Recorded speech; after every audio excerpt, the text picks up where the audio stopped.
ઝઘડિયા તાલુકાના સારસા ગામે સરદાર પ્રતિમાને જોડતા માર્ગ પર ખાડા ઉકળતા બાળકોએ ખાડા પૂર્યા. ભરૂચ જિલ્લાના ઝઘડિયા તાલુકાના સારસા ગામે સરદાર પ્રતિમાને જોડતો માર્ગ બિસ્માર બનતા વાહન ચાલકની હાલત કફોડી બની છે. સારસા ગામના બાળકો સાયકલ લઈ ટ્યુશન જતા હતા તે સમયે સારસા ગામ ખાતે વિકાસના ખાડામાં ગાડી ફસાઈ જતા ગાડીને બહાર કાઢી સારસા ગામના બાળકો દ્વારા માર્ગ પર પડેલ ખાડો પૂર્યો હતો.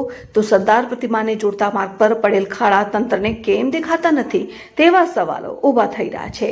તંત્રે જે કામ કરવાનું હોય એ કામ બાળકો કરતા નજરે પડતા આ એક ચોંકાવનારી બાબત કહેવાય. હાલ આ માર્ગ ઉપર માર્ગ અને મકાન વિભાગ દ્વારા ખાડા પૂરવામાં આવે છે, પરંતુ ફરી ખાડા પડી જતા હોય છે. ત્યારે ભરૂચના સાંસદ મનસુખ વસાવાએ પણ કાચા પથ્થર નાખીને ખાડા પૂરવામાં આવે છે તેવા આક્ષેપ કર્યા હતા. હવે ઝઘડિયા તાલુકાની જનતા બિસ્માર માનને લઈ પરેશાન થઈ રહી છે. ત્યારે તાલુકાની જનતાને સારા રસ્તા ક્યારે મળશે તેવી ચિંતા સતાવી રહી છે. અમે સારસા ગામના નિવાસી છીએ અને આજે અમે ટ્યુશન અને સ્કૂલથી આવતા હતા ત્યારે આ ખાડામાં એક મોટી ગાડી ફસાઈ ગઈ હતી.